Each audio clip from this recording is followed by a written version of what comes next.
और दाऊद ने वहां से वाचा के संदूक को लिया और वाचा के संदूक को लेकर के दाऊद यरूशलेम की ओर चला। ध्यान दीजिएगा, मैंने क्या बोला था कि वाचा का संदूक किसका प्रकार है? प्रभु यीशु मसीह का एक प्रकार है। अब ध्यान दीजिए, कॉन्ट्रास्ट जो मैं प्रकाशन आपके साथ शेयर कर रहा हूं। दाऊद यीशु मसीह का एक पिक्चर है और वाचा का संदूक स्वयं यीशु मसीह है। उसे ओबेद-एदोम के घर से उठा करके वो कहां जा रहा है? यरूशलेम। पाम संडे में प्रभु यीशु मसीह कहां प्रवेश कर रहे हैं? यरूशलेम। तो मैं चाहूंगा कि एक बार आप सब जोरदार ताली बजाएं प्रभु यीशु मसीह के लिए। To praise the name of Jesus। हम प्रभु के नाम की प्रशंसा करते हैं क्योंकि सारा आदर, महिमा, बड़ाई और प्रशंसा की योग्य सिर्फ एक है और वो प्रभु यीशु मसीह है। मैं कुछ भी नहीं हूँ, जो कुछ है सिर्फ यीशु मसीह है। तो बड़ाई और प्रशंसा सिर्फ यीशु मसीह को मिलनी चाहिए। और ये जो जीवन है ये प्रभु का जीवन है, इसे उसने दाम दे करके खरीदा है और इससे उसकी महिमा होती है।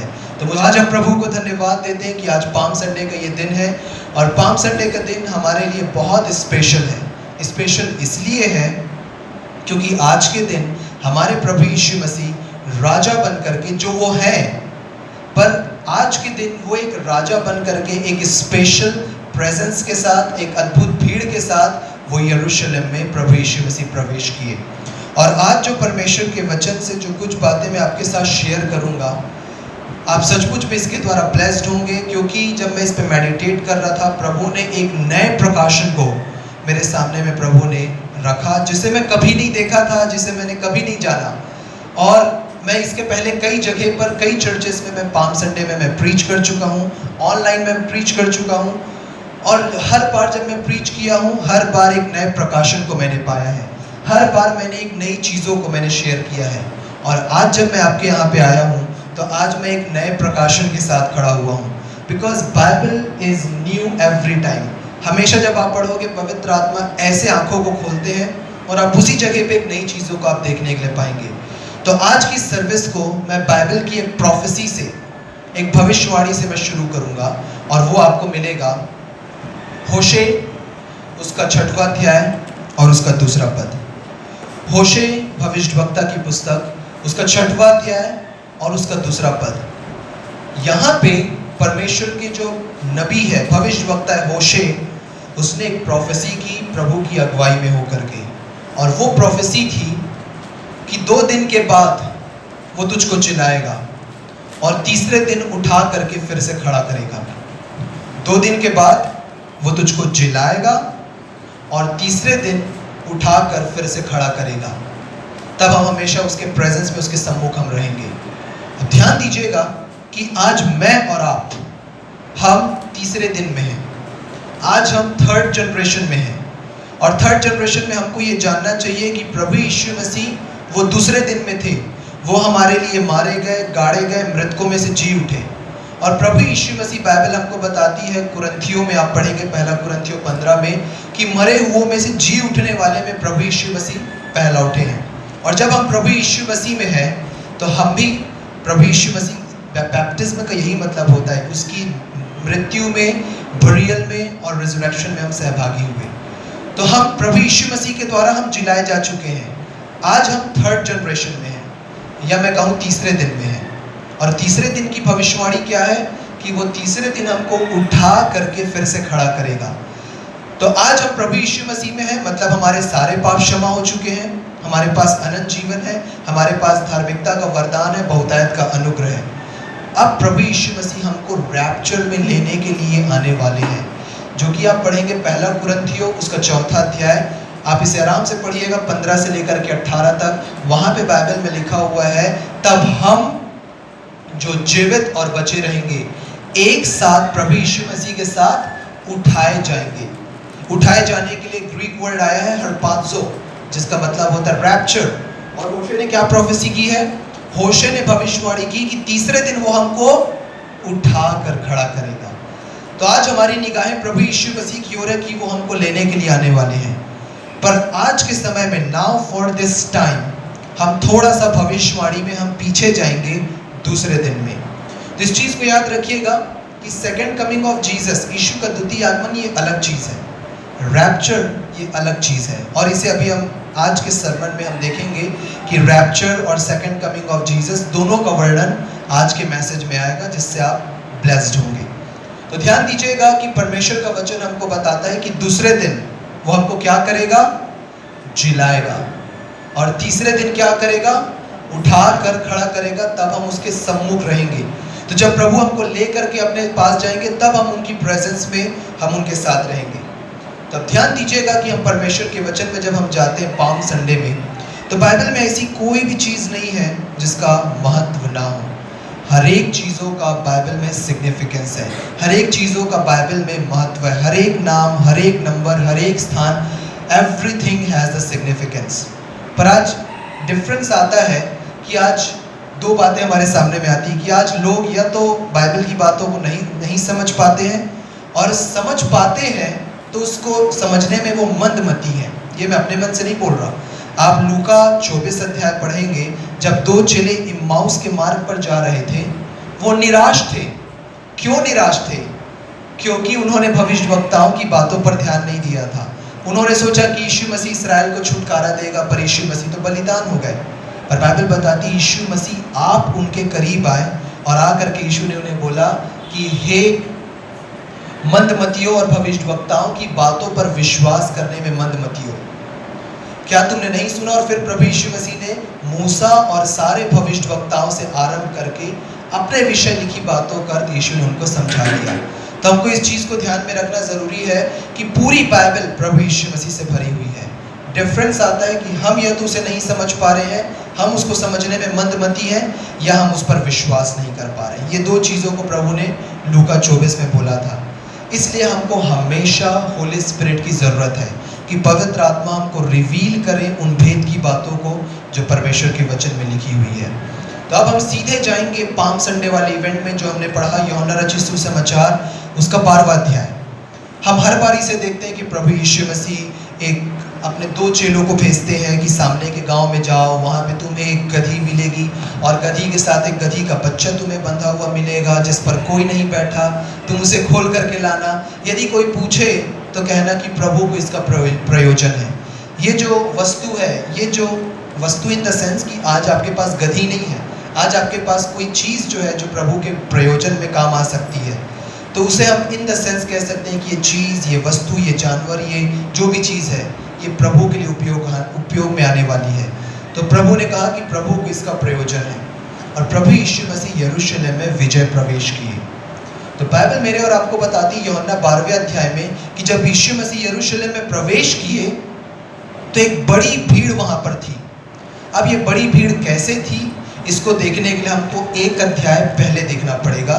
जब आप पढ़ेंगे यूहन्ना रचित सुसमाचार उसका 11वां अध्याय और उसके आखिरी पदों को, उसके आखिरी पदों को जब आप पढ़ेंगे तो वहाँ पे बाइबल हमको बताती है कि उस समय में फसह का पर्व निकट था, और फसह के पर्व निकट होने के कारण बहुत से जो हिंदी बाइबल में आपका लिखा हुआ है देहात, तो देहात का मतलब होता है आउटर रीजन्स, जो कि गलील का है, नासरत का है, तिबिरियास है, गिदरेनियों के देश हैं, उसके जो आसपास के क्षेत्र हैं, ये सारे आउटर रीजन्स कहलाते थे, जिसको हिंदी बाइबल में देहात कहा गया है। देहात इसलिए क्योंकि वहाँ पे किसी प्रकार की रिलीजियस एक्टिविटी नहीं होती थी। जितना रिलीजियस एक्टिविटी जो होती थी, रिचुअल्स होती थी, वो यरूशलेम में होती थी। तो फसह का पर्व निकट था, तो ये सारे लोग उन क्षेत्र से यरूशलेम में आए हुए थे, और यरूशलेम में वो आते हैं। उसके बाद बाइबल हमको बताती है कि मरियम 12वें अध्याय में यीशु मसीह के पैरों पर इत्र मलती है, और प्रभु यीशु मसीह उस एक्ट को, उस कार्य को क्या बोलते हैं कि तूने मेरे गाड़े जाने से पहले के लिए मुझे तैयार किया है। और फिर यीशु मसीह यरूशलेम में विजय प्रवेश करते हैं। तो भीड़ वहाँ पर पहले से ही थी। अब ध्यान दीजिएगा कि प्रोफेसी को आप याद रखिएगा, प्रोफेसी में अभी मैं टच करूँगा, पर प्रोफेसी में जाने से पहले हम यूहन्ना 11वें अध्याय को हम देख रहे हैं। तो यूहन्ना 11वें अध्याय में भी एक प्रोफेसी हमको मिलती है आखिरी पदों में, और वो प्रोफेसी हमको बाइबल बताती है कि उस वक्त का जो महायाजक था वो कौन था? कैफा। कैफा उस समय का, उस टाइम पीरियड का महायाजक था, और कैफा ने उस वक्त एक भविष्यवाणी की, एक प्रोफेसी की, और वो प्रोफेसी क्या थी आपको 11वें अध्याय के आखिरी पद में मिलेगा। वो भविष्यवाणी थी कि हमारे लिए एक मनुष्य का मरना अवश्य है, एक मनुष्य का हमारे लिए बलिदान होना अवश्य है। और ये भविष्यवाणी उसने प्रभु यीशु मसीह के लिए करी थी। तो उसने जो प्रोफेसी की थी, उस प्रोफेसी का आरंभ हमको 12वें अध्याय में देखने को मिलता है, जब प्रभु यीशु मसीह यरूशलेम में प्रवेश किए। अब ध्यान दीजिएगा कि यहाँ पे हमारे सामने दो चीज आती है, एक है महायाजक, एक है भविष्यवक्ता। तो महायाजक जो होता है वो हमेशा कलीसिया को परमेश्वर के सामने रिप्रेजेंट करता है। महायाजक पूरी कॉन्ग्रीगेशन की प्रार्थना को, निवेदन को लेकर के परमेश्वर के पास जाता है, पर भविष्यवक्ता परमेश्वर को रिप्रेजेंट करता है। परमेश्वर की ओर से वचन को पा करके कॉन्ग्रीगेशन को वो वचन देता है। तो याद रखिएगा कि महायाजक कलीसिया का रिप्रेजेंटेटिव होता है, प्रॉफिट भविष्यवक्ता परमेश्वर का रिप्रेजेंटेटिव होता है। आप समझ पाए इस बात को? तो उस वक्त का जो कॉन्ग्रीगेशन का या कलीसिया का जो रिप्रेजेंटेटिव था वो कौन था? कैफा, जो कि उस समय का महायाजक था। अब महायाजक का जो रोल आप पढ़ेंगे, बहुत अमेजिंग रोल है। मैं इस पे डिटेल में नहीं जाऊंगा क्योंकि महायाजक का जो पूरा ड्रेस है, एक अलग ही वहाँ पे रेवलेशन है, अलग ही उसकी स्टडी है। फिर कभी प्रभु चाहेंगे तो हम उस पर मेडिटेट करेंगे, हम उस पर मनन करेंगे। पर इस चीज़ को जानिए कि महायाजक, लय व्यवस्था 23 अध्याय में आप पढ़ेंगे तो वहाँ पे परमेश्वर ने बोला तुम 7 पर्वों को तुम मनाना। उन 7 पर्वों में जो आखिरी 6वां जो पर्व था, सेकंड लास्ट जिसको हम बोलते हैं, वो था प्रायश्चित का पर्व। प्रायश्चित के पर्व में क्या होता था कि महायाजक पवित्रों के पवित्र में जाते थे और जो वाचा का संदूक होता था, जहाँ पे परमेश्वर की प्रेजेंस वास करती थी, उस पे वो मेमने के लहू को छिड़कते थे। क्यों? इस्राएल की पापों की क्षमा के लिए। और ये कार्य हर साल होता था, क्योंकि बाइबल में लिखा हुआ है इब्रानियों 9वें अध्याय में कि बैल और बकरे के लहू के द्वारा पापों को ढांका जाता था। और ये अनहोना है कि बैल और बकरे का जो लहू है वो पापों को कंप्लीटली रिमूव करे। तो एक टेम्पररी रूप से पापों को ढांका जाता था। ध्यान दीजिएगा, पापों को ढांकने का मतलब है कि पाप अभी भी वहां पर है, पर उसे ढांक दिया गया है टेम्पररी रूप से बैल और बकरे के लहू के द्वारा। इसलिए महायाजक हर वर्ष प्रायश्चित के पर्व में इस कार्य को कंटिन्यू वो करते थे। पर बाइबल बताती है इब्रानियों में कि प्रभु यीशु मसीह एक सिद्ध बलिदान चढ़ा करके पिता की दाहिनी ओर बैठ गए हैं। मतलब हमारे सारे पाप को वंस एंड फॉर ऑल अपने ऊपर उठा करके वो क्रूस में बलिदान किए। तो अब पापों को ढांकने की जरूरत नहीं है, क्योंकि हमारे पूरे पाप ऑलरेडी उठा करके यीशु मसीह क्रूस में ले गए। वहाँ हमारे पापों के लिए मारे गए, गाड़े गए, और तीसरे दिन बिना हमारे पापों के वो जी उठे। मतलब जुडिशियली एंड राइचसली हमारे पापों को प्रभु यीशु मसीह रिमूव कर दिए। तो महायाजक हमेशा जब वो जाते थे परमेश्वर की प्रेजेंस में, तो वाचा के संदूक में एक बार लहू को छिड़कते थे और वाचा के संदूक के सामने में 7 बार छिड़कते थे। क्यों 7 बार? कि हमारी जो स्टैंडिंग है परमेश्वर के सामने में वो सिद्ध हो सके। जब आप पढ़ेंगे नीति वचन उसका 24 अध्याय और उसका 16वां पद, वहां पे क्या बोलती बाइबल? धर्मी जन कितने बार गिरता है?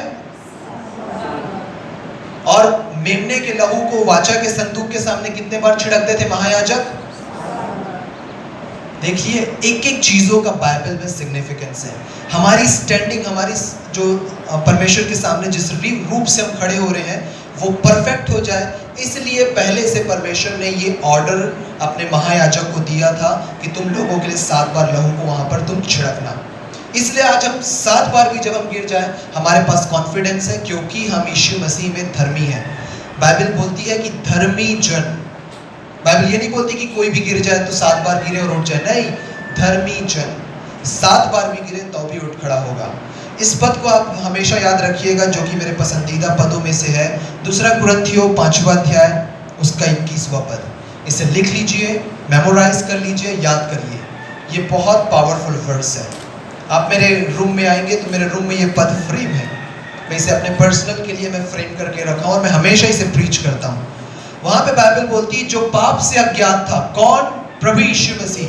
जो पाप से अज्ञात था उसी को उसने, परमेश्वर ने हमारे लिए पाप ठहरा दिया कि हम उसमें होकर परमेश्वर की धार्मिकता बन जाए।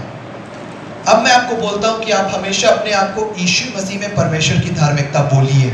तो आपके मन में प्रश्न आएगा कि अर्पित, मैं तो अभी भी पाप कर रहा हूँ, अभी भी मेरे दिमाग में गलत विचार आते हैं, मैं गलत काम कर बैठता हूँ, मैं कैसे अपने आप को धर्मी बोलूँ, मैं तो अभी भी गलत काम कर रहा हूँ। मेरा आपसे प्रश्न है, प्रभु यीशु मसीह ने कौन सा गलत काम किया था जो वो पापी कहलाए?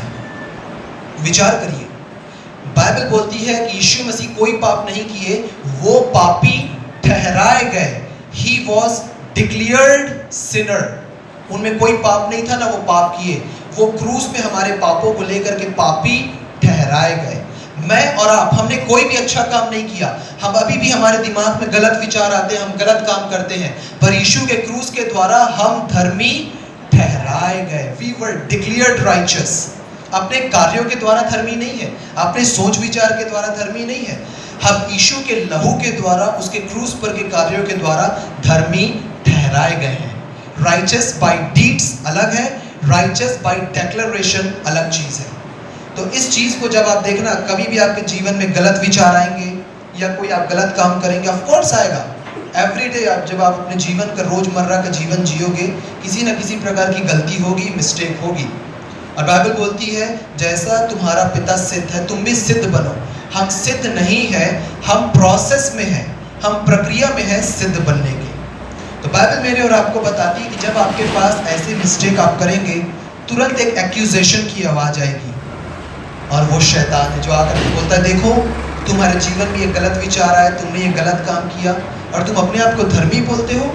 उसी वक्त कॉन्फेस करिए, अंगीकार करिए, I am still the righteousness of God in Christ. मैं इस गंदे विचार के द्वारा, इस गलत काम के द्वारा मैं अभी भी धर्मी हूँ, क्योंकि मैं धर्मी अपने विचारों या अपने कार्यों के द्वारा नहीं, धर्मी मैं यीशु के लहू और उसके क्रूस पर के कार्यों के द्वारा हूँ। I am declared righteous by the blood of Jesus. तो ये महायाजक का रोल था। तो अब हम देखते हैं वो जो प्रोफेसी जो कैफा ने की थी कि हमारे लिए एक व्यक्ति का मरना जरूरी है। क्यों जरूरी था? क्योंकि पुराने नियम में ये रूल था, ये नियम था कि जो पापी व्यक्ति है, उस पापी व्यक्ति के लिए एक निष्पाप मेमने को बलिदान होना जरूरी है। वो मेमना कैसा होना चाहिए? वो 1 वर्ष का होना चाहिए, निष्पाप होना चाहिए, उसकी हड्डियां टूटी हुई ना होनी चाहिए, उसमें कोई दाग धब्बा ना हो, वो प्योर, राइचस और होली होना चाहिए। और वो जो है वो यीशु मसीह को टिपिफाई करता है, जो कि 1 वर्ष के मेमना निष्पाप है और उनकी कोई भी हड्डियां नहीं टूटी गई, जिनमें कोई भी दाग धब्बा नहीं है। तो परमेश्वर ने शुरू से इस बात को बोला था कि यदि किसी को अपने पापों की क्षमा चाहिए, पाप बलि, होम बलि, मेल बलि, दोष बलि, अन्न बलि को छोड़ करके ये 4 ऑफरिंग्स जो परमेश्वर को चढ़ाई जाती थी, उसमें मेमने की जरूरत पड़ती थी। तो वो मेमना निष्पाप होना चाहिए, जो कि यीशु मसीह का एक पिक्चर है। तो यहाँ पे कैफा ने उसी चीज को प्रोफेसी किया था अपने उस टाइम पीरियड के महायाजक होने के नाते, कि जो हमारे लिए बलिदान होगा, उसका जो हमारे लिए एक पुरुष का मरना अवश्य है, जरूरी है, और वो कौन है? प्रभु यीशु मसीह। अब आ जाते हैं हम बाइबल की प्रोफेसी में। होशे ने क्या प्रोफेसी की थी? कि 2 दिन के बाद वो तुमको जिलाएगा और तीसरे दिन वो तुमको उठा करके खड़ा करेगा। तो यहाँ पे कैफा ने भी प्रोफेसी की कि हमारे लिए एक पुरुष का मरना जरूरी है। अब हम आ जाते हैं बाइबल प्रोफेसी में, जो अभी हमने पढ़ा परमेश्वर के वचन से। यीशु मसीह जब यरूशलेम में वो प्रवेश किए, वो हमको जिलाने के लिए वो प्रवेश किए। यीशु मसीह ने ऐसा कोई भी गलत काम नहीं किया था कि उनको इतनी बुरी सजा क्रूस की दी गई कि वो मारे जाए, उनके चेहरे पर थूका जाए, उन्हें कोड़े मारे जाए। कोई भी ऐसा काम वो नहीं किए थे। ये मेरे और आपके पाप थे जो प्रभु यीशु मसीह को यरूशलेम लेकर के गए। ये मेरे और आपके दंड की आज्ञा थी जो प्रभु यीशु मसीह को क्रूस पर के ऊपर लेकर के गई।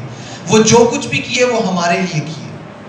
तो प्रभु यीशु मसीह उस भविष्यवाणी को पूरा कर रहे थे जो होशे ने की थी कि वो हमको जिलाएगा। अब देखिए, जैसे मैंने स्टार्टिंग में बोला कि बाइबल में कोई भी ऐसी चीज नहीं है जिसका सिग्निफिकेंस ना हो, जिसका महत्व ना हो। यदि आप यूहन्ना 12वां अध्याय खोले हैं तो यरूशलेम के विजय प्रवेश वाले जगह पर आइए, पद पर आइए, और पहला शब्द आपको क्या दिख रहा है? दूसरे दिन वो यरूशलेम में प्रवेश किए। कब प्रवेश किए? दूसरे दिन। होशे ने क्या भविष्यवाणी की थी? 2 दिन के बाद, मतलब दूसरे दिन वो हमको जिलाएगा। तो जो भविष्यवाणी का वचन था, दूसरे दिन में प्रभु यीशु मसीह हमको जिलाने की प्रक्रिया में वो यरूशलेम में प्रवेश किए। इतना ही नहीं, बाइबल हमको बताती है कि यीशु मसीह वो परमेश्वर के मेमना है जो हमारे लिए बलिदान हुए। निकालिए यूहन्ना पहला अध्याय और उसका 29वां पद। यूहन्ना पहला अध्याय उसका 29वां पद क्या बोलता है परमेश्वर का वचन? दूसरे दिन यूहन्ना बपतिस्मा देने वाले ने प्रभु यीशु मसीह को अपनी ओर आते देख करके क्या बोला? देखो यह परमेश्वर का मेमना है जो जगत का पाप उठा ले जाता है। इसीलिए मैंने आपको एक बैकग्राउंड दिखाया कि पुराने नियम में पापों को ढांका जाता था। पाप अभी भी है पर ढांका गया है, पर यीशु मसीह पाप को नहीं ढांके, वो पाप को उठा ले जाता है। पूरे हमारे पापों को उठा करके ले गए। कब? दूसरे दिन, जो प्रोफेसी थी। और दूसरे दिन प्रभु यीशु मसीह हमारे पापों को उठा करके ले जाने के लिए वो यरूशलेम में प्रवेश किए। अब जब प्रभु यीशु मसीह यरूशलेम में प्रवेश किए तो एक बड़ी भीड़ वहाँ पे पहले से थी, क्योंकि पर्व का समय था और सारे लोग आउटर रीजन से यरूशलेम में पहले से वहाँ पर थे। और जब सारे लोग वहाँ पर थे तो एक सीधी सी बात है, बहुत सा क्राउड वहाँ पर था। तो यहाँ पे दो बड़े प्रश्न हमारे पास आते हैं कि प्रभु यीशु मसीह गधी के बच्चे पर क्यों बैठे? पहला प्रश्न। दूसरा प्रश्न कि लोगों के हाथ में खजूर की डालियां क्यों थी, जो यहाँ पे लगी हुई है खजूर की डाली? ये एक बहुत इंपॉर्टेंट प्रश्न हमारे पास आता है। तो सबसे पहले हम परमेश्वर के वचन से देखेंगे कि प्रभु यीशु मसीह गधी के बच्चे पर क्यों सवार होकर के आए। जब आप पढ़ेंगे जकरिया उसके 9 अध्याय के 9वें पद को 9:9, वहां पे पहले से ही इस बात की प्रोफेसी थी जकरिया भविष्यवक्ता के द्वारा कि हे सियोन देख तेरा राजा तेरे पास आता है, वह नम्र है, वह लादू पर और गधी के बच्चे पर बैठ करके आता है। ये प्रभु यीशु मसीह की प्रोफेसी जकरिया ने की थी, जो वो गधी के बच्चे पर बैठ करके आएंगे। पर गधी का बच्चा ही क्यों? प्रश्न आता है। क्या आपने ऐसे प्रश्न पूछे? हमेशा मेरे मन में ऐसे प्रश्न आते हैं और इसका जवाब बाइबल से हमको मिलता है। जब मैं बाइबल में मेडिटेट करता हूँ ऐसे बहुत से क्वेश्चंस आते हैं कि क्यों प्रभु, ऐसा क्यों है? तो बाइबल हमको जवाब देती है कि प्रभु यीशु मसीह जब वो पहले आगमन में आए तो वो जगत से मेल मिलाप करने के लिए आए। गधी का बच्चा जो होता है वो बहुत पीसफुल एनिमल होता है। आप कभी भी गधे को लड़ाई करते हुए नहीं देखेंगे, या आपने कभी हिस्ट्री में नहीं पढ़ा होगा कि गधे को लड़ाई में इस्तेमाल किया गया हो। हमको ये पता चलता है कि गधा जो है वो सामान ढोने के लिए इस्तेमाल किया जाता है। वो एक बहुत पीसफुल एनिमल है जो बहुत शांत रहता है और उसे यूज किया जाता है माल धक्के के रूप में सामान को एक जगह से दूसरे जगह पहुंचाने के लिए। तो गधी के बच्चे पर बैठ करके प्रवेश करने का जो मतलब है कि प्रभु अपने पहले आगमन में जगत से मेल मिलाप करने के लिए वो आए। और इसीलिए बाइबल हमको बताती है कि जब प्रभु यीशु मसीह नासरत में थे, लूका 4 अध्याय को आप पढ़ेंगे तो प्रभु यीशु मसीह यशाया 61 से वो पढ़ रहे थे। वो क्या था कि प्रभु का आत्मा मुझ पर है। लूका 4, 18, 17, 18, 19, 20 को पढ़ेंगे तो आपको मिलेगा। प्रभु का आत्मा मुझ पर है इसलिए कि उसने मुझे कंगालों को सुसमाचार सुनाने के लिए मेरा अभिषेक किया है, और मुझे इसलिए भेजा है कि बंदियों को छुटकारे का और अंधों को दृष्टि पाने का सुसमाचार प्रचार करूं, और परमेश्वर के प्रसन्न रहने के वर्ष का प्रचार करूं। 20वें पद में आप देखेंगे तो यीशु ने बाइबल बंद कर दी, अब पुस्तक बंद कर दी। यीशु ने कहां पे पुस्तक बंद करी? परमेश्वर के प्रसन्न रहने के वर्ष का प्रचार करो। अब ध्यान दीजिए यीशु मसीह कहां से पढ़ रहे थे? यशाया 61। और यशाया 61 को आप पढ़ोगे, 61 के दूसरे पद को, वहां पे स्पष्ट लिखा हुआ है परमेश्वर के प्रसन्न रहने का वर्ष और हमारे परमेश्वर के पलटा लेने का दिन। आप अपनी बाइबल में खोल के देखिए यशाया 61 का 2, वहां पे दोनों बातें मिलेंगी। परमेश्वर के प्रसन्न रहने का वर्ष, ईयर, द फेवरेबल ईयर, इब्रानी में लिखा हुआ रेड जॉन ईयर, और हमारे प्रभु के पलटा लेने का दिन, day of the vengeance of the Lord. पर ध्यान दीजिए कि यीशु ने पलटा लेने की बात नहीं की। लूका में वापस आकर के देखिए 4 का 20, 19 और 20, यीशु ने बोला परमेश्वर के प्रसन्न रहने का वर्ष का प्रचार करूं। ग्रीक में लिखा हुआ है टेक्टोस, ग्रेस, द फेवरेबल ईयर। उसके बाद 20वें पद में यीशु ने पुस्तक बंद कर दी। यीशु ने परमेश्वर के क्रोध की या परमेश्वर के पलटा लेने की बात नहीं की। ये यीशु का पहला आगमन था। तो ध्यान दीजिएगा कि यीशु ने जहां पे पुस्तक बंद करी, आज हमको भी वहीं पे पुस्तक बंद करने की जरूरत है। आज बहुत से लोग हैं जो कंटिन्यूअसली परमेश्वर के क्रोध को प्रचार कर रहे हैं, परमेश्वर के न्याय को प्रीच कर रहे हैं कि परमेश्वर तुमको दंड देगा, तुमको नरक में भेजेगा, ये करेगा, वो करेगा। हमको वहां पे पुस्तक बंद करने की जरूरत है जहां पे यीशु ने पुस्तक बंद किया। We must need to learn from our lord Jesus. यीशु ने परमेश्वर के पलटा लेने की बात नहीं की, पर हाँ हमको पता है कि परमेश्वर के पलटा लेने का दिन है, परमेश्वर के क्रोध का दिन है, हमको पता है। पर उस क्रोध से मेरा और आपका कोई संबंध नहीं है, क्योंकि यदि आप यीशु मसीह पर विश्वास कर चुके हो, आपके पास इटर्नल सिक्योरिटी है। हमारे पास एक एश्योरेंस है कि आज मेरी सांस रुक रही है या आज यीशु लेने आ रहे हैं, मैं अपने यीशु के साथ जा रहा हूँ, ये हमारे पास एश्योरेंस है। तो पलटा लेने के दिन से हमारा कोई संबंध नहीं। तो यीशु का पहला आगमन जो था वो संसार से मेल मिलाप का था, जो आप पढ़ेंगे 2 कुरिन्थियों 5वें अध्याय में कि God is reconciling through his son Jesus Christ with this world. इस संसार के साथ परमेश्वर अपने प्रिय पुत्र के द्वारा क्या कर लिया? मेल मिलाप कर लिया। तो ये यीशु का पहला आगमन था। पर जब आप यीशु का द्वितीय आगमन आप पढ़ोगे, the second coming of Jesus, प्रकाशित वाक्य 19 अध्याय, वहां पे प्रभु किस में आएंगे? श्वेत घोड़े में। और प्रकाशित वाक्य 19 का 16 आपकी बाइबल में देखिए मोटे अक्षरों में लिखा हुआ है। यीशु मसीह के जांघ और उसके वस्त्र पर क्या लिखा हुआ है? राजाओं का राजा और प्रभुओं का प्रभु। तो प्रभु किस में आएंगे? श्वेत घोड़े में। और आप पूरी हिस्ट्री को ट्रेस करिए, जितने भी हिस्ट्री है हमारे पास, युद्ध में जो मुख्यतः जानवर उपयोग किया जाता था वो घोड़ा होता था। घोड़े के रथ, घोड़ा सिंगल रूप से यूज किया जाता था। हाथी भी उपयोग किए जाते थे जिसमें राजा बैठ करके लड़ाई लड़ते थे, पर ज्यादातर घोड़े और रथ हमको देखने को मिलते हैं। तो घोड़ा जो है वो युद्ध का प्रतीक है, the animal used for the war. तो यीशु मसीह अपने द्वितीय आगमन में किस में आएंगे? घोड़े पर। और बाइबल मेरे और आपको बताती है, आप प्रकाशित वाक्य में पढ़ेंगे कि प्रभु यीशु मसीह जब आएंगे तो वो अपने विश्वास योग्य चेलों के साथ आएंगे और अपने स्वर्गदूतों के साथ आएंगे। 2 बातें लिखी हुई है। आप मुझे बताइए ये विश्वास योग्य चेले कौन है? मैं और आप। तो जो मैंने बोला रैप्चर और सेकंड कमिंग दोनों में अंतर है। क्या डिफरेंस है? कि प्रभु यीशु मसीह जब रैप्चर में आएंगे तो वो कलीसिया को अपने पास बुलाएंगे। वो इस पृथ्वी पर नहीं आएंगे, वो आकाश में होंगे, हमको अपने पास बुलाएंगे, हम अपने प्रभु के साथ चले जाएंगे। तब जो बाइबल में प्रोफेसी है, प्रकाशित वाक्य 7वां अध्याय, जो 1,44,000 जो यहूदी लोग हैं, हर एक गोत्र से 12,000 लोग, इजराइल अपने देश में वापस आ चुका है। विभिन्न जगहों से इजरायली और यहूदी लोग इजराइल में वापस जा रहे हैं। क्यों? प्लेटफॉर्म परमेश्वर पिता तैयार कर चुके हैं, क्योंकि जब कलीसिया उठाई जाएगी तो ये 1,44,000 लोग सुसमाचार का प्रचार करेंगे। हम लोग यहाँ पे नहीं होंगे, हम मेमने के विवाह का भोज एंजॉय करेंगे।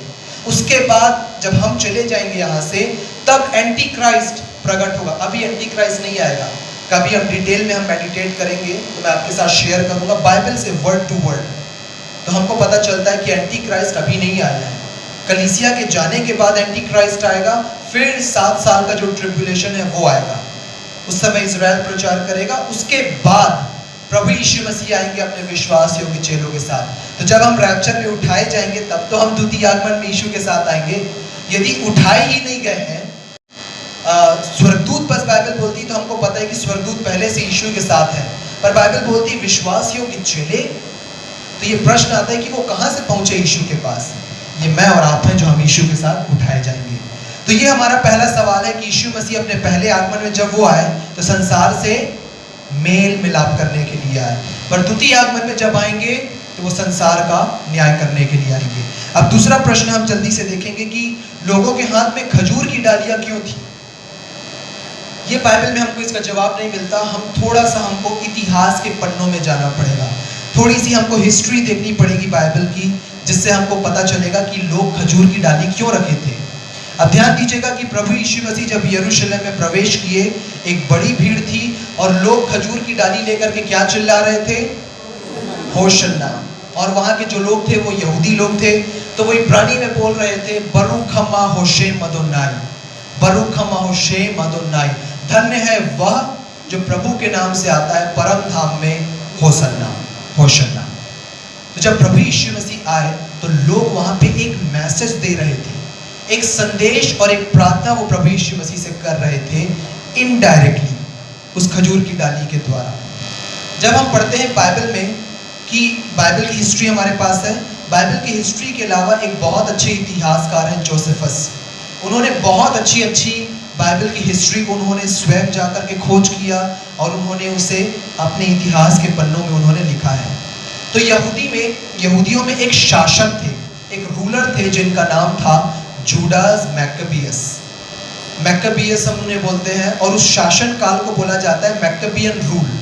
मैक्काबियन रूल जैसे आप पढ़ेंगे हमारे इतिहास में कई समय में अकबर का रूल था, फिर जहांगीर का रूल था, मराठा का शासन था, मुगलों का शासन था। उसी प्रकार से यहूदियों में एक मैक्काबियन पीरियड था और उस जूडास मैक्काबियस के शासन के समय में जो लोग थे, इस्राएली लोग, उनके पास इंडिपेंडेंस थी, उनके पास स्वतंत्रता थी। और उस इंडिपेंडेंस के दौरान जो उनका सिक्का चलता था, उस सिक्के में खजूर की डालियां बनी हुई थी मैक्काबियन रूल के समय में। आज आप हमारे सिक्के को देखेंगे, पहले हमारे 1 रुपए के सिक्के में गेहूं की बालियां बनी हुई थी, अभी ये बना हुआ है और ये एक मैसेज है कि अब कुछ नहीं आने वाला, अब तुम्हारे पास 1 रुपए में कुछ नहीं आने वाला। इसलिए गेहूं की बाली को हटा करके ये डाल दिया गया है। तो मैक्काबियन रूल में खजूर की डालियां बनी हुई थी उनके सिक्कों में। तो वो मैसेज दे रहे थे प्रभु यीशु मसीह को कि प्रभु आप ही हमको इंडिपेंडेंस दे सकते हो। खजूर की डाली को हाथ में लेकर के वो होशन्ना बोल रहे थे। वो एक मैसेज था, वो अपने दिनों को याद कर रहे थे कि जैसे मैक्काबियन समय में हमारे पास प्रभु इंडिपेंडेंस था, आप ही हमको इंडिपेंडेंस दे सकते हो, आप ही हमको छुटकारा दे सकते हो। तो इनडायरेक्टली वो एक मैसेज था जो प्रभु यीशु मसीह उनको दे रहे थे। तो ये 2 प्रश्नों का जवाब हमको मिलता है कि क्यों गधी का बच्चा था, आपने इसे देख लिया, क्यों खजूर की डाली थी, ये भी हमने देख लिया। और ये बिल्कुल रेलिवेंट है जो हमने परमेश्वर के वचन से इन उत्तर को, इस आंसर को हमने पाया है। अब फाइनल पॉइंट में एक और प्रोफेसी आपको बताऊंगा बाइबल से, फिर हम आज की सर्विस को हम क्लोज करेंगे। आपको मालूम है कि दाऊद जो है वो प्रभु यीशु मसीह का एक पिक्चर है, एक बहुत सुंदर प्रकार है। और स्पेशली मैं पुराने नियम से जब प्रभु यीशु मसीह के प्रकाशन को मैं पाता हूँ, मुझे बहुत अद्भुत लगता है, क्योंकि पूरी बाइबल प्रभु यीशु मसीह से भरी हुई है और हमको बस देखने की ज़रूरत है पवित्र आत्मा की गाइडेंस में कि कैसे प्रभु यीशु मसीह वहाँ पर छिपे हुए हैं। बहुत समय पहले जब मैं परमेश्वर के वचन में मनन कर रहा था, परमेश्वर ने इस चीज़ को मुझे बोला जो मैंने किसी को नहीं प्रचार करते हुए मैंने सुना। प्रभु ने मुझे बोला कि चेक करो बाइबल में कि नया नियम शुरू कैसे होता है, नया नियम ख़त्म कैसे होता है। और मैंने चेक किया, वर्ड टू वर्ड प्रभु ने मुझे दिखाया। नया नियम शुरू होता है दाऊद का पुत्र, अब्राहम का पुत्र। इंग्लिश में लिखा हुआ है the genealogy of the Lord Jesus Christ, the son of David, दाऊद का पुत्र, फिर अब्राहम का पुत्र। ये नया नियम शुरू होता है। और नया नियम खत्म कैसे होता है? प्रकाशित वाक्य 22वें अध्याय में यीशु मसीह के शब्दों में नया नियम खत्म होता है, मैं दाऊद का मूल, उसका वंश और भोर का चमकता हुआ तारा हूँ। I am the root and the offspring of David, the bright and the morning star. तो नया नियम शुरू कैसे हो रहा है? दाऊद का पुत्र। नया नियम खत्म कैसे हो रहा है? दाऊद का मूल, उसका वंश और उस भोर का चमकता हुआ तारा। तो प्रभु यीशु मसीह, दाऊद जो है वो प्रभु यीशु मसीह का एक टाइप है। आप पढ़ेंगे 1 कुरिन्थियों 10वां अध्याय 11वां पद, आप इसे आराम से देखिएगा। वहां पे स्पष्ट लिखा हुआ है कि पुराने नियम में जो भी बातें उन लोगों के ऊपर बीती गई, उनके साथ हुआ, वो हमारे लिए दृष्टांत की रीति पर लिखा गया है। ग्रीक में लिखा हुआ है टू पॉज, इंग्लिश में लिखा हुआ है टाइप्स।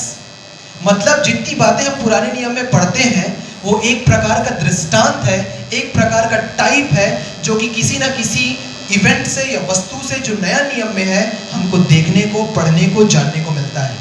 1 कुरिन्थियों 10:11 में आपको मिलेगा कि यह बातें जो उन पर बीती हमारे लिए दृष्टांत की रीति पर, टाइप्स के रूप में हमारे लिए लिखे गए हैं। तो दाऊद जो है वो प्रभु यीशु मसीह का एक टाइप है, एक प्रकार है। और दाऊद एक ऐसा व्यक्ति, दाऊद के ऊपर से अद्भुत प्रकाशन को जो प्रभु ने मुझे दिया है, मैं कई बार प्रीच कर चुका हूँ। इवन पास्टर साहब ने कई बार ऑनलाइन मीटिंग में देखा है कि दाऊद के ऊपर से जो रेवलेशन है, यीशु का प्रकाशन, मैंने कई बार उसे शेयर किया है। आज एक नया प्रकाशन मैं आपके साथ शेयर करने वाला हूँ। एंड आई बिलीव कि आप सचमुच में इससे ब्लेस्ड होंगे। और ये पुराने नियम से ये प्रकाशन हमको मिलता है, जो आप पढ़ेंगे तो आपको पूरे पाम संडे की स्टोरी आपको नजर में आएगी। और ये बिल्कुल ताजा प्रकाशन है, मैंने किसी को इसके ऊपर प्रकाश डालते हुए नहीं सुना, ये सीधे प्रभु की ओर से मुझे मिला और आप लोग पहले हैं जो इस प्रकाशन को पाने वाले हैं। तो क्या आप तैयार हैं? कोई खुशी नहीं लग रही है? क्या आप तैयार हैं उस प्रकाशन को पाने के लिए, यीशु का रेवलेशन को पाने के लिए? क्योंकि हम यहाँ पे हैं किसी के ज्ञान को देखने के लिए नहीं, आप मुझे देखने के लिए नहीं आए यहाँ पे, मेरे ज्ञान को देखने के लिए नहीं आए हैं। मैं यहाँ पे आया हूँ यीशु मसीह को प्रीच करने के लिए, आप यहाँ पर आए हैं यीशु मसीह को देखने के लिए मेरे माध्यम से। I am nothing, Jesus is everything. और आप यहाँ पे आए हैं यीशु को देखने के लिए, मैं यहाँ पे आया हूँ यीशु को प्रीच करने के लिए। अपना ज्ञान दिखाने, अपनी इंग्लिश या हिंदी, अपने वाक पटुता नहीं, नथिंग। एक समय था कि मेरे पास बहुत ज़्यादा स्टेज फियर था। स्टेज फियर मतलब सामने में खड़े नहीं हो पाता था, मैं बोल नहीं पाता था। जब मैं क्लास 9th में था तो मुझे ब्रिंग और ब्रॉड का डिफरेंस मुझे नहीं पता था कि ब्रिंग और ब्रॉड में क्या डिफरेंस होता है। एक बार मेरे इंग्लिश टीचर ने सबके सामने में मुझे बहुत बुरी तरीके से डांट दिया, बोला कि अर्पित तुमको ब्रिंग और ब्रॉड का डिफरेंस नहीं पता। ये मेरी कंडीशन थी। मैंने प्रभु को बोला, Lord this is my weakness, ये मेरी कमजोरी है, यदि आप अपनी महिमा के लिए उपयोग करें। और जो मेरी कमजोरी का क्षेत्र था, प्रभु ने बोला आई विल यूज इट। और 2019 में मेरे पास पहला इनविटेशन आया सेंट अगस्टिन चर्च बिलासपुर से, जो कि इंग्लिश चर्च है। और वहां पर जा करके मैंने यीशु के सुसमाचार को थॉरो इंग्लिश में प्रचार किया, बिना कहीं रुके, बिना कहीं स्टॉपेज। लोगों को ताजुब लगा, ये वही अर्पित लाल है कि आज जो ब्रिंग और ब्रॉड का डिफरेंस नहीं जानता था, आज खड़े होकर के थॉरो इंग्लिश में यीशु के सुसमाचार को प्रीच कर रहा है। तो बाइबल में लिखा हुआ है, कुरिन्थियों में आप पढ़ेंगे कि परमेश्वर ने संसार के नीचों और तुच्छों को, वरन जो हैं भी नहीं उनको चुन लिया है कि जो है उसे लज्जित करे। मैं आपको बताना चाहता हूँ, मैं उन नीचों और तुच्छों में से एक हूँ जो आज प्रभु के अनुग्रह में आपके सामने में खड़ा हुआ हूँ। जो कुछ भी नहीं था, जिसे यीशु ने आज सब कुछ बनाया है, आज खड़ा हूँ उस प्रभु के अनुग्रह में, सिर्फ उसके अनुग्रह और उसके प्रेम में खड़ा हुआ हूँ। तो आज जो आप देख रहे हो वो आप यीशु को देख रहे हो, मुझे नहीं देख रहे हो। तो आज आपका उद्देश्य है टू सी जीसस। तो फिर से पूछूंगा, आप तैयार हैं यीशु को देखने के लिए? To see Jesus now, the energy and the spirit. चलिए आ जाइए मेरे साथ आप दूसरा शमूएल उसका 6वां अध्याय, दूसरा शमूएल उसके 6वें अध्याय में आप आएंगे। आप इसे खोल के रखिएगा। हम थोड़े से बैकग्राउंड को हम देखेंगे परमेश्वर के वचन से, कि बाइबल हमको बताती है कि परमेश्वर के वाचा का संदूक जो है वो एक समय में ओबेद-एदोम के घर पर था। ओबेद-एदोम जो व्यक्ति था वो एक गत नगर का निवासी था। वही गत का निवासी था जहां का निवासी कौन था? गोलियत। वहां ये रहता था, ये ओबेद-एदोम। और ओबेद-एदोम के ऊपर एक अद्भुत प्रकाशन है बाइबल से, जिसे आने वाले दिनों में कभी समय लगा तो मैं ज़रूर आपके साथ शेयर करूंगा। जोसेफस, जिसका जिक्र मैंने अभी आपको किया, बाइबल हमको बताती है, और जोसेफस ने इसकी स्टडी की, रिसर्च किया कि ये जो व्यक्ति था ओबेद-एदोम, ये बहुत गरीब आदमी था, बहुत पुअर व्यक्ति था। पर जब वाचा का संदूक उसके घर में आया, बाइबल हमको बताती है कि ओबेद-एदोम और जो कुछ उसका था, परमेश्वर ने उसे ब्लेस्ड किया। और जब दाऊद को पता चला कि ओबेद-एदोम के घराने को यहोवा ने आशीष दी है, वो वाचा के संदूक को यरूशलेम ले जाने की वो तैयारी करने लगा। अब ध्यान दीजिए, जो मैं रेवलेशन आपके साथ शेयर करने वाला हूँ। वाचा का संदूक जो है वो और कुछ नहीं बल्कि प्रभु यीशु मसीह का एक टाइप है, एक प्रकार है। कैसे? परमेश्वर पिता ने उस समय में, पुराने नियम में, बसलेल को एक आत्मा दी थी जो कि एक बहुत सुंदर आर्किटेक्ट था। आप निर्गमन में पढ़ेंगे वाचा के संदूक को बनाने के लिए। और परमेश्वर ने कहा था कि तुम एक बबूल की लकड़ी की तुम एक संदूक बनाना। बबूल की लकड़ी होती है एक बहुत इनकरप्टेबल और प्योर लकड़ी होती है, जो कभी सड़ती नहीं, जो खराब नहीं होती, जो कि जूडियन विल्डरनेस में मिलती है। यहूदी मरुस्थल में जो बबूल की लकड़ी मिलती है, जिसे हम एकेशिया वुड बोलते हैं, तो उसे परमेश्वर ने बोला था, इब्रानी में उसे बोला जाता है शटीम। बबूल की लकड़ी को शटीम बोलते हैं यहूदी लोग। तो परमेश्वर ने बोला तुम उसका एक संदूक बनाना, और क्या करना? उसे सोने से तुम मढ़ना। अब ध्यान दीजिए कि बबूल की लकड़ी प्रभु यीशु मसीह की प्योर ह्यूमैनिटी को दर्शाती है, दिव्य मानवता को दर्शाती है कि प्रभु यीशु मसीह इस बॉडी में तो आए पर वो निष्पाप थे। Pure humanity, incorruptible humanity. दूसरा, परमेश्वर ने बोला कि तुम उसे सोने से मढ़ना। सोने से मढ़ने का मतलब है कि सोना जो प्योर गोल्ड है वो प्रभु यीशु मसीह की डेटी को दर्शाता है, यीशु की दिव्यता को, डिविनिटी को, परमेश्वरत्व को वो रिप्रेजेंट करता है सोना। तो हमको बिल्कुल पता है कि प्रभु यीशु मसीह जब वो इस पृथ्वी पर थे वो 100% मनुष्य थे और 100% परमेश्वर थे। और वाचा का संदूक जो है वो 100% मनुष्य और 100% परमेश्वर था। It's the type of Jesus. और परमेश्वर पिता ने जब वाचा के संदूक को बनाने के लिए कहा तब परमेश्वर ने क्या आदेश दिया था कि तुम एक लकड़ी से, बबूल की लकड़ी से जब तुम संदूक बनाओगे उससे तुम उसके ऊपर एक लिड रखना। लिड को हम हिंदी में बोलते हैं प्रायश्चित का ढकना, इंग्लिश में बोलते हैं मर्सी सीट, इब्रानी में हम बोलते हैं किप्पोरत। और उसी मर्सी सीट के ऊपर मेमने के लहू को छिड़का जाता था, जो मैंने अभी स्टार्टिंग में आपको बताया। और उसी मर्सी सीट को करूब जो है वो पंख फैला करके ढाके हुए थे। और परमेश्वर ने क्या बोला था, आप निर्गमन में पढ़ेंगे तो परमेश्वर ने बोला था कि मर्सी सीट के ऊपर से या प्रायश्चित के ढकने के ऊपर से हो करके मैं तुमसे मिला करूंगा और तुमसे बातें किया करूंगा। कहां से मिला करूंगा? मर्सी सीट, दया का सिंहासन, किप्पोरत। ये हमारी पुलपिट मिनिस्ट्री को रिप्रेजेंट करता है। पुलपिट जो है ये मर्सी सीट है। जितने पास्टर्स एंड लीडर्स हैं, यदि आप इस वीडियो के द्वारा सुन रहे हैं, मेक श्योर करिए कि आज आप कांग्रीगेशन से कहां से बात कर रहे हो। आज बहुत से लोग हैं जो कांग्रीगेशन से न्याय के सिंहासन से बात करते हैं, बहुत से लोग हैं क्रोध के सिंहासन से बात करते हैं। पर ध्यान दीजिए कि परमेश्वर ने कहां से बातें की? मर्सी सीट, प्रायश्चित के ढकने के ऊपर से मैं होकर के तुमसे मिला करूंगा और तुमसे बातें किया करूंगा। तो यदि आपकी मिनिस्ट्री में आपको लगता है कि हमको कंटिन्यूअसली क्रोधी परमेश्वर के बारे में सुनने को मिल रहा है, दंड के बारे में, क्रोध के बारे में, कहीं ना कहीं पुलपिट मिनिस्ट्री को प्रिवर्ट कर दिया गया है न्याय की मिनिस्ट्री के रूप में या दंड की मिनिस्ट्री के रूप में, तो मेक श्योर करिए कि पुलपिट मिनिस्ट्री हमेशा मर्सी सीट होनी चाहिए। ये अनुग्रह को प्रीच करने का जगह है, क्रोध को प्रचार करने का जगह नहीं। Pulpit is the place to feed the people, not to beat the people. आप समझे? पुलपिट लोगों को अपने शब्दों के द्वारा मारने का जगह नहीं है। आज आप इसे रेलिवेंट देखेंगे, आप सारे लोग सहमत होंगे। आज किसी को पारी मिलती है और किसी के साथ उसकी अनबन है, पूरा गुस्सा पुलपिट से वो उसे एक व्यक्ति के ऊपर उतारेगा अपने शब्दों के द्वारा। Pulpit is not that place. यदि आपके पास, आपका किसी से यदि विवाद है, कोई प्रॉब्लम है, आप में गट्स होना चाहिए कि आप अकेले जाकर के उसे बोलें। आप एक व्यक्ति के कारण पूरी कांग्रीगेशन को अपने शब्दों से आप झापड़ मारते हैं। You cannot do that. Pulpit is the place to feed. यदि आप वो नहीं कर सकते तो यहाँ पे खड़े मत होइए। It's the place of mercy seat, जहाँ से परमेश्वर ने बोला। आज हमारे पास वाचा का संदूक नहीं है। It's the type की पुलपिट वो वाचा का संदूक है जहाँ से परमेश्वर ने बोला कि मैं इस दया के सिंहासन से होकर के तुमसे मिला करूंगा और तुमसे बातें करूंगा। आज परमेश्वर पिता आपसे बात कर रहे हैं, आपसे मिल रहे हैं इस मर्सी सीट के द्वारा, इस किप्पोरत के द्वारा। तो मेक श्योर करिए कि परमेश्वर ने जो आज्ञा दी है, जो आदेश दिया है, वो हर एक पास्टर्स एंड लीडर्स को, इवन जितने लोग जो पुलपिट में खड़े होते हैं, इंक्लूडिंग मी, हमको फॉलो करना है।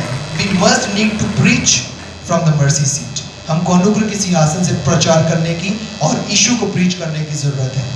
तो आप इस चीज को देख लिए कि वाचा का संदूक वो यीशु मसीह का एक प्रकार है। और ओबेद-एदोम ने यीशु मसीह को अपने घर में रखा था। किसको रखा था? वाचा के संदूक को। और इसलिए जब वो गरीब था, परमेश्वर ने उसे ब्लेस किया और इतना ब्लेस किया कि वो रिच हो गया। बाइबल हमको बताती है, आप उसमें पढ़ेंगे। और दाऊद को पता चला कि परमेश्वर ने ओबेद-एदोम को आशीष दी जो कि एक अन्य जाति व्यक्ति था। दाऊद के मन में ये बात आई कि कुछ तो बात है, कुछ तो बात है कि जब परमेश्वर का संदूक एक अन्य जाति के घर में है और वो अन्य जाति आशीषित हो रहा है, क्योंकि उस समय में वाचा का संदूक यहूदियों के पास होना चाहिए था, परमेश्वर के लोग इसराइलियों के पास होना चाहिए था। तो ओबेद-एदोम क्या कर रहा है? उसने यीशु मसीह को ऑनर किया, उसने यीशु मसीह की प्रेजेंस को महत्व दिया। और इसलिए कि उसने यीशु मसीह को ऑनर किया, परमेश्वर ने उसके पूरे परिवार को डबली ब्लेस किया। ये सीक्रेट है प्रिय भाई और बहनों, इसे जान लीजिए। आज आपके चर्च में प्रॉस्पेरिटी नहीं है, आपके परिवार में प्रॉस्पेरिटी नहीं है, आपके जीवन में, आपके करियर में, आपके मैरिज में प्रॉस्पेरिटी नहीं है। आई टेल यू, आपने कहीं ना कहीं यीशु मसीह को नेग्लेक्ट किया है। जब ओबेद एदोम जैसे अन्य जाति व्यक्ति, ये सीक्रेट था उसका रहस्य था, यीशु मसीह को अपने जीवन में, अपने परिवार में उसने इन्वॉल्व किया। और वो गरीब था, बाइबल हमको बताती है कि ओबेद एदोम और जो कुछ उसका था। और इसी चीज को जब आप इतिहास में पढ़ोगे तो वहां पे लिखा हुआ है कि ओबेद एदोम और उसके परिवार को परमेश्वर ने ब्लेस किया। अब ध्यान दीजिए कि दाऊद को यह बात पता चल चुकी थी। तो दाऊद क्या किया, तुरंत ओबेद एदोम के घर पे आया और दाऊद ने वहां से वाचा के संदूक को लिया और वाचा के संदूक को लेकर के दाऊद यरूशलेम की ओर चला। ध्यान दीजिएगा, मैंने क्या बोला था कि वाचा का संदूक किसका प्रकार है? प्रभु यीशु मसीह का एक प्रकार है। अब ध्यान दीजिए कॉन्ट्रास्ट जो मैं प्रकाशन आपके साथ शेयर कर रहा हूं। दाऊद यीशु मसीह का एक पिक्चर है और वाचा का संदूक स्वयं यीशु मसीह है। उसे ओबेद एदोम के घर से उठा करके वो कहां जा रहा है? यरूशलेम। पाम संडे में प्रभु यीशु मसीह कहां प्रवेश कर रहे हैं? यरूशलेम। देखिए आपने दोनों चीजों का कॉन्ट्रास्ट आपने देखा। अब देखिए बाइबल मेरे और आपको बताती है कि जब आप खोल करके रखें तो आप 12वें पद में देखेंगे कि दाऊद ने वाचा के संदूक को ओबेद एदोम के घर से दाऊदपुर पहुंचा दिया। दाऊदपुर यरूशलेम को बोला जाता था, पुराना नाम है दाऊदपुर। तो दाऊदपुर में पहुंचा दिया। जब आप इसके इब्रानी अक्षरों को आप पढ़ेंगे, मैं कल इस पे मेडिटेट कर रहा था, मैं कल ही से देखा, परमेश्वर ने मुझे बोला कि चेक इसका हिब्रू में चेक करो। हिब्रू में हर एक चीज़ों को जब हम देखते हैं तो हर एक शब्दों का अर्थ इंग्लिश में हमको मिलता है, पर एक शब्द है इब्रानी शब्द जो कि इब्रानी से इंग्लिश में उसे ट्रांसलेट नहीं किया गया है। आपको मालूम है वो शब्द क्या है? उसका जो प्रोनाउंसिएशन है उसको हम दो तरह से हम प्रोनाउंस करते हैं। पहला इफ, दूसरा एथ, ETH, एथ या इफ। और वो दो इब्रानी लेटर्स क्या है आपको मालूम है?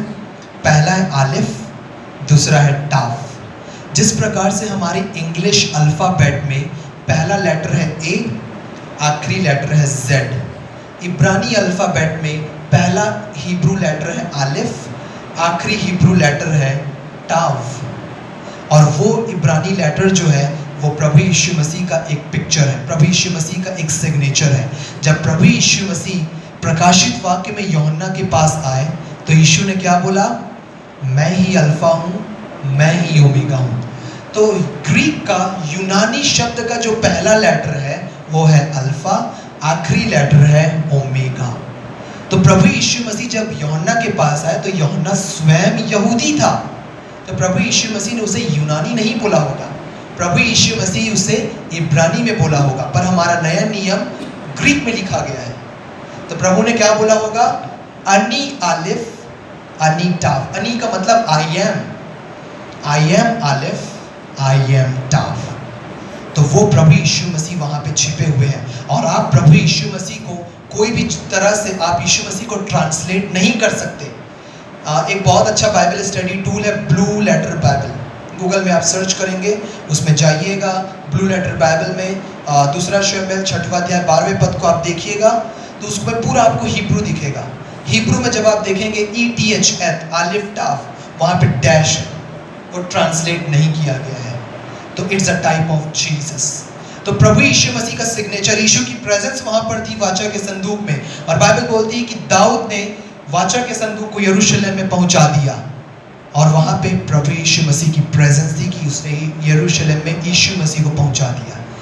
अब ध्यान दीजिएगा कि जब वो उसे लेकर के गया, वाचा के संदूक को यरूशलेम में लेकर के जा रहा था, बाइबल हमको बताती है कि एक बड़ी भीड़ वहाँ पर थी और लोग वहाँ पे परमेश्वर के संदूक के सामने नरसिंगा फूंक रहे थे, नाच रहे थे, गा रहे थे, डफ बजा रहे थे, वीणा बजा रहे थे। आप इस चीज़ को देख पा रहे हैं कि जब प्रभु यीशु मसीह यरूशलेम में प्रवेश किए, लोग चिल्ला रहे थे, नाच रहे थे, वस्त्र बिछा रहे थे, खजूर की डालियां बिछा रहे थे, बरुख खमा होशे मदोनाई चिल्ला रहे थे, उस समय भी चिल्ला रहे थे। It's a type of Jesus hidden in the old testament. ये यीशु का एक प्रकार है जो छिपा हुआ है। और जब प्रभु ने मुझे इसे दिखाया अपने वचन से, इट ब्लो माई माइंड। मैं बहुत ज़्यादा ब्लेस्ड हुआ कि कितना अद्भुत प्रकाशन पाम संडे का हमको पुराने नियम में देखने को मिलता है। तो दाऊद जिस आत्मा में वो काम करता था ना, वो प्रभु की आत्मा थी। और दाऊद एक प्रॉफिट था, इस चीज़ को मत भूलिएगा। तो दाऊद बहुत अच्छे से भविष्य को जानता था कि क्या होने वाला है। तो दाऊद ने पहले ही पाम संडे को उसने ऑब्जर्व किया। और बाइबल बताती है कि जब उसे यरूशलेम में वो प्रवेश किया, बड़ी भीड़ वहाँ पर थी। और बड़ी भीड़ थी। दाऊद यीशु मसीह को वाचा के संदूक को लेकर के एक जगह पर रखा, जिसने दाऊद बना करके रखा था। और मेल बलि और होम बलि परमेश्वर को चढ़ाया। और बाइबल हमको बताती है कि दाऊद ने वहाँ पे 3 चीज़ किया। जो बड़ी भीड़ थी, दाऊद ने उन्हें एक एक टुकड़ा रोटी दिया, एक टुकड़ा मांस दिया और किशमिश की एक टिकिया दिया। 3 चीज़ हमको देखने को मिलती है। ये क्या है? The type of Jesus again. फिर से यीशु का एक प्रकार हमको देखने को मिलता है, जो कि निर्गमन 12 में आप पढ़ोगे तो वहाँ पे परमेश्वर ने सबसे पहली बार जब फसह का पर्व परमेश्वर ने जब संस्थित किया था, इंस्टीट्यूट किया था, परमेश्वर ने क्या बोला था? तुम अखमीरी रोटी खाना, जिसको इब्रानी में हम माट्जा ब्रेड बोलते हैं। एक टुकड़ा रोटी दाऊद दिया, उसके साथ तुम एक टुकड़ा मांस खाना। आपको निर्गमन 12 के 9 में मिलेगा कि उसके मांस को कैसे खाना, सिर, पैर और अतड़ियों को तुम खाना। अभी फसह के पर्व में थर्सडे को हम ऑब्जर्व करेंगे। और परमेश्वर पिता ने बोला उसे कड़वे साग पात के साथ खाना। तो किशमिश की टिकिया जो होती है, it's the type of the blood of Jesus, क्योंकि जब वो अंगूर का रस रहता है तभी उसे निचोड़ करके या स्टॉम्प करके दाखरस बनाया जाता है।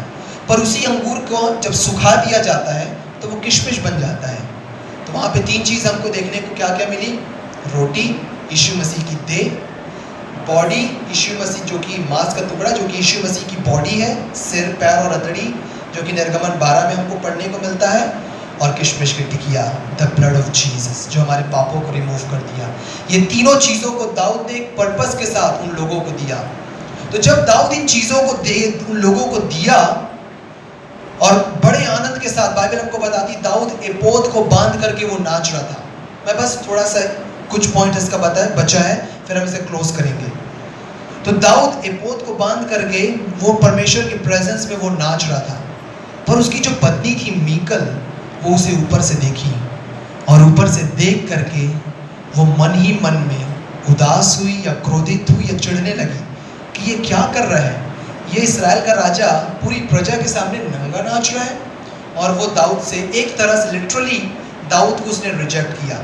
अब ध्यान दीजिएगा कि जब आप इसी चीज़ को पढ़ेंगे लूका रचित सुसमाचार में, प्रभु यीशु मसीह के खजूर का जो एंट्री हुआ, यरूशलेम में जो प्रवेश हुआ, लूका 20वां अध्याय में आपको मिलेगा। लूका 20वें अध्याय में जो तोड़े का दृष्टांत यीशु ने बताया, उसके बाद प्रभु यीशु मसीह यरूशलेम में प्रवेश किए। जब आप देखेंगे कि यरूशलेम में प्रवेश करते ही क्या हुआ, तो आपको मिलेगा कि प्रभु यीशु मसीह यरूशलेम को देख करके वो रोने लगे। क्यों रोने लगे? क्योंकि यरूशलेम ने यीशु को रिजेक्ट कर दिया था। उन्होंने यीशु मसीह को ग्रहण नहीं किया था। और प्रभु यीशु मसीह क्या बोले वहाँ पे? यीशु मसीह, एक चीज़ मैं आपको और बताना चाहूँगा कि जब यीशु मसीह पूरी बाइबल में सिर्फ 2 बार रोए हैं। पहला, बाइबल का सबसे छोटा पद लाजर की कब्र में यीशु रोया। वहाँ पे आप ग्रीक वर्ड पढ़ेंगे, वहाँ पे मिलेगा कि यीशु मसीह की आंखों में आंसू था और आंखों में नम था। वो मतलब एक हम जब इमोशनल होते हैं वैसे वाला प्रभु यीशु मसीह का वो रोना था। पर यहाँ पे लूका में जब प्रभु यीशु मसीह यरूशलेम को देख करके रोए, ग्रीक वर्ड है क्लायोस। क्लायो का मतलब होता है सिसक सिसक कर रोना, चिल्ला चिल्ला करके रोना। क्यों प्रभु यीशु मसीह चिल्ला चिल्ला करके रोए? बाइबल हमको बताती है, प्रभु यीशु मसीह बोलते हैं, हे यरूशलेम, क्या ही भला होता कि तू ही आज के दिन कुशल की बात को जानता। वहाँ पे जो कुशल है आप उसके स्टडी करेंगे, लिटरली कुशल का मतलब होता है कि परमेश्वर के अनुग्रह को तू जानता। और वो कौन है परमेश्वर का अनुग्रह?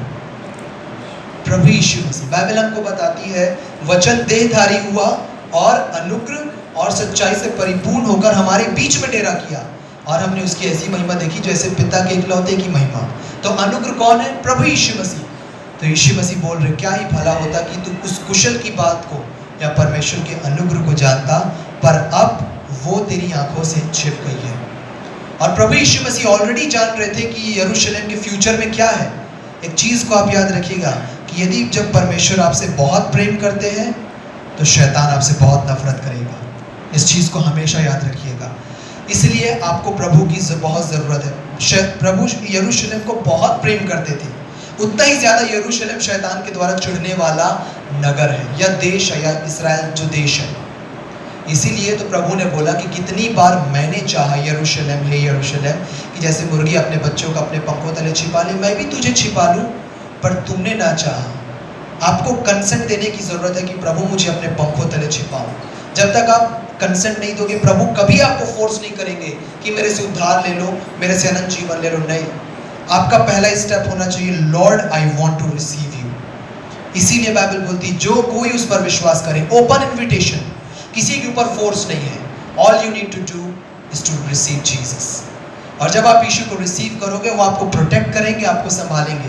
पर यरूशलेम ने जब यीशु को रिजेक्ट कर दिया तो प्रभु ने क्या बोला, उसी में आप पढ़ोगे कि मैं देखता हूँ कि तेरे बच्चे तेरे देश को छोड़ करके, तेरे नगर को छोड़ करके जा रहे हैं। बाहर से लोग आएंगे, तुझे कुचलेंगे, तुझे मारेंगे, और तेरे पत्थर पे भी पत्थर ना बचेगा जो उठाया ना जाए।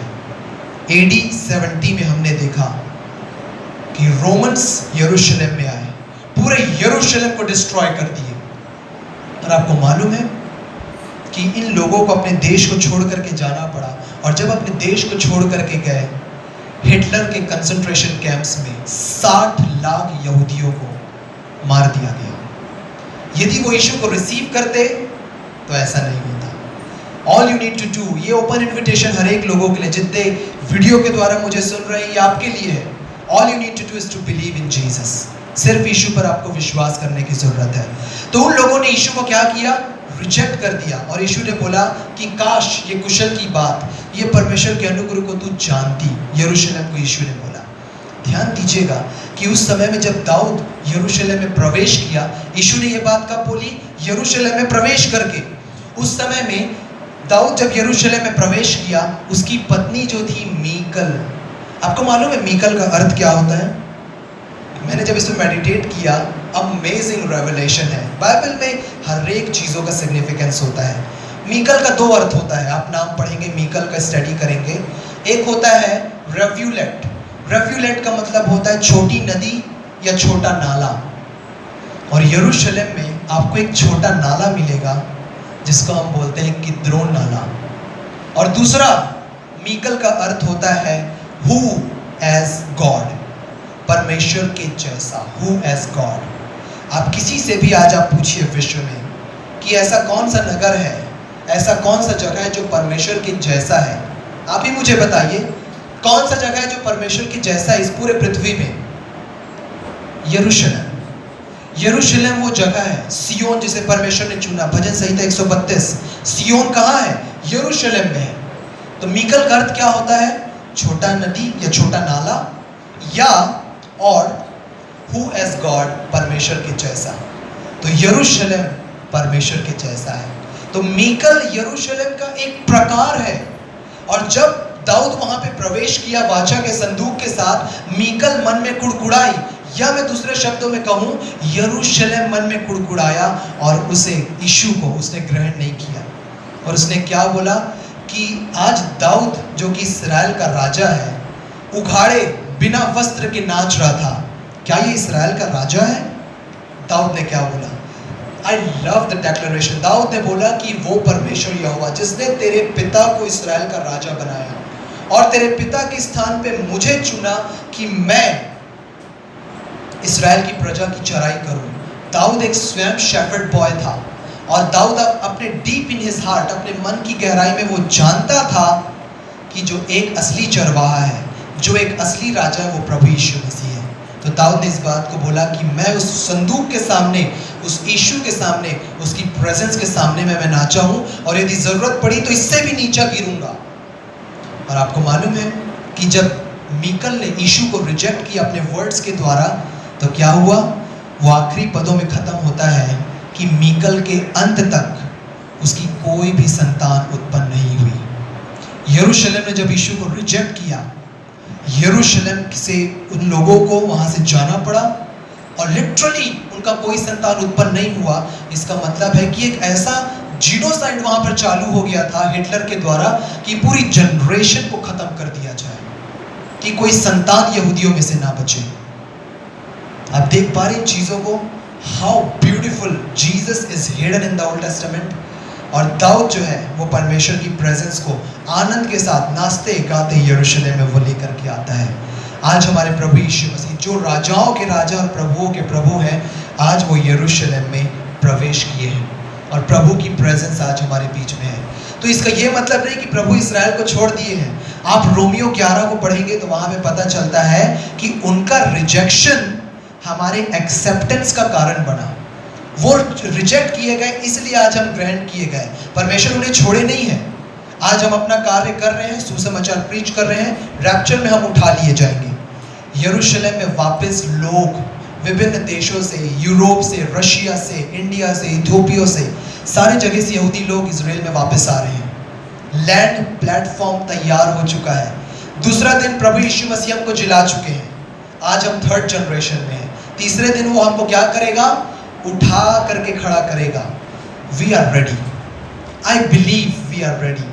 और आज हमको और भी ज्यादा इस अनुग्रह के मैसेज के द्वारा हमको रेडी होना है, क्योंकि जब तक कलीसिया इस अनुग्रह के सुसमाचार को नहीं सुनेगी, कलीसिया कभी भी रेडी नहीं होगी। आज बहुत से लोगों के पास धन्य आशा नहीं है, लोगों के पास एश्योरेंस नहीं है कि हमारा क्या होगा। पर हमारे पास एक एश्योरेंस तब आता है जब आप यीशु मसीह पर विश्वास करते हैं। जब हम उठाए जाएंगे तब वो यहूदी लोग जिनको परमेश्वर पिता प्रिजर्व किए हैं, वो वापस ट्रैक में आएंगे और जो उनकी बुलाहट है, जो कॉलिंग है प्रकाशित वाक्य 7वें अध्याय में, उसके अनुसार वो सुसमाचार प्रीच करेंगे। और फिर हम प्रभु यीशु मसीह के साथ मिलेंगे और एक नया यरूशलेम होगा। हम सदा अपने प्रभु के साथ रहेंगे। स्वाज प्रिय भाइयों और बहनों, प्रभु यीशु मसीह आप सबको बोल रहे हैं कि यदि आपने यीशु मसीह को अपने जीवन में रिसीव नहीं किया है और आज आपके मन, तो चेलों से जब आप देखेंगे प्रेरितों के काम में कई बार चेलों से इस प्रश्न को पूछा गया, हे भाइयों हम क्या करें? तो चेलों ने बोला, प्रभु यीशु मसीह पर विश्वास कर तो तू और तेरा घराना उद्धार पाएगा। आपको कोई बहुत बड़ा पहाड़ खोदने नहीं बोल रही है बाइबल, आपको कोई बहुत बड़ा पैसा देने नहीं बोल रही Bible. All you need to do is to believe. और आप बैठे हुए यीशु मसीह पर आप विश्वास कर सकते हैं। आपको किसी भी प्रकार की एफर्ट लगाने की जरूरत नहीं, क्योंकि बाइबल हमको बताती है यीशु ने क्रूस पर कार्य पूरा कर दिया है। एक चीज और जब आप पढ़ेंगे दूसरा शमूएल में, मैं ज़्यादा डिटेल में नहीं किया बिकॉज ऑफ टाइम, वहाँ पे लिखा हुआ है कि हर 6 कदम में दाऊद ने एक बैल और एक पला हुआ बछड़ा वहाँ पे दाऊद ने ऑफर किया। क्यों 6 कदम पे? क्योंकि क्रूस पर से 6वीं बारी जब यीशु ने बोली तो क्या बोला? फिनिश्ड, पूरा हो गया। हर एक उद्धार का कार्य पूरा हो चुका है। आपको कुछ करने की जरूरत नहीं है। वो 6 कदम टिपिफाई करता है यीशु की 6वीं वाणी को। और बैल और बछड़ा क्यों? वहां पे लिखा हुआ है कि बैल जो है ये पाप बलि का एक टाइप था जो रिच लोग, धनी लोग चढ़ाते थे। और पला हुआ बछड़ा, जब आप पढ़ोगे लूका रचित सुसमाचार उसका 15वां अध्याय, आप चेक करिएगा आराम से घर में, वहां पे लिखा हुआ है कि जब उड़ाव पुत्र घर में वापस आता है तब पिता क्या बोलता है कि जाओ एक पला हुआ बछड़ा मारो और हम आनंद करेंगे। फैटेड काफ, 2 चीज वहां पे लिखी हुई है, एक बैल और एक पला हुआ बछड़ा, द टाइप ऑफ जीसस। तो यीशु ने कार्य को पूरा कर दिया है। All you need to do is to believe. तो आप में से जितने लोग जो आज आपके मन में कॉलिंग आ चुकी है, लोगों को देख करके नहीं कि वो प्रेयर कर रहा तो मैं भी करूंगा, नहीं, it must be me and my Jesus, मैं और मेरा यीशु, और मैं किसी को नहीं जानता। और जितने लोग मुझे वीडियो के द्वारा सुन रहे हैं, यदि आज आप यीशु को अपने जीवन में रिसीव करना चाहते हैं और आज आपने ये डिसीजन ले लिया है कि अब मैं प्रभु के साथ जीवन जीऊंगा, तो मैं चाहूंगा मेरे पीछे आप प्रेयर करें अपने पूरे मन से और यीशु को अपने जीवन में आप as your Lord and as your saviour receive करें पूरे मन से। प्यारे पिता परमेश्वर, मैं आपको धन्यवाद देता हूं कि आपने मुझसे ऐसा प्रेम किए कि आपने मेरे लिए अपने प्यारे बेटे प्रभु यीशु मसीह को न रख छोड़ी। मैं धन्यवाद देता हूं प्यारे पिता कि प्रभु यीशु मसीह जो कोई पाप नहीं जानते थे, जिन्होंने कोई पाप नहीं किया, जिनमें कोई पाप नहीं था, मेरे पापों के कारण वो मारे गए, गाड़े गए और तीसरे दिन मृतकों के बंधन में से बिना मेरे पापों के वो जी उठे। मैं धन्यवाद देता हूँ प्यारे पिता कि प्रभु यीशु मसीह वो जीवित है और आपकी दाहिनी ओर विराजमान है। आज प्यारे पिता मैं पूरे मन से आपके प्यारे बेटे प्रभु यीशु मसीह पर मैं विश्वास करता हूँ और अपने मुंह से अंगीकार करता हूँ कि यीशु मसीह मेरे प्रभु और मेरे उद्धार करता है आज से युगानुयुग के लिए। मैं धन्यवाद देता हूँ प्यारे पिता कि आज से मैं आपका प्यारा बेटा आपकी प्यारी बेटी हूँ और आप अपनी पवित्र आत्मा से मुझे भर दीजिए प्यारे पिता। और आज मैं विश्वास से आपको पुकारता हूँ, हे अब्बा, हे पिता। धन्यवाद प्यारे पिता आपके महान प्रेम के लिए और धन्यवाद प्यारे पिता यीशु मसीह के क्रूस पर के पूरे कार्यों के लिए। धन्यवाद के साथ यीशु मसीह के नाम से मांगते हैं, आमीन, आमीन, आमीन। मैं विश्वास करता हूँ इस वचन के द्वारा आप सचमुच में ब्लेस्ड हुए हैं। हम एक लास्ट प्रेयर करेंगे और प्रभु की ब्लेसिंग को मैं आपके ऊपर प्रोनाउंस करूंगा, आप इसे रिसीव करिए क्योंकि दिन बहुत बुरे हैं। हमको प्रभु की प्रोटेक्शन की बहुत ज़रूरत है। हमको नहीं पता कि आने वाले दिनों में कितने खतरे आएंगे। प्रभु हमको पहले प्रोटेक्ट किए, आने वाले दिनों में भी हमको प्रोटेक्ट करेंगे। हमको विश्वास है अपने प्रभु पर। तो मैं चाहूँगा कि जब हम प्रेयर करते हैं तो आप हाँ और आमीन के साथ प्रभु की ब्लेसिंग को आप रिसीव करें। फिर हम आगे की सर्विस में मैं पास्टर साहब को लीडिंग करने के लिए दूंगा। तो विश्वास के साथ हम प्रेयर में जाएंगे एंड रिसीव द ब्लेसिंग। प्यारे अब्बा पिता, मैं प्रभु यीशु मसीह के नाम से आपको धन्यवाद देता हूँ आपके महान प्रेम और अनुग्रह के लिए।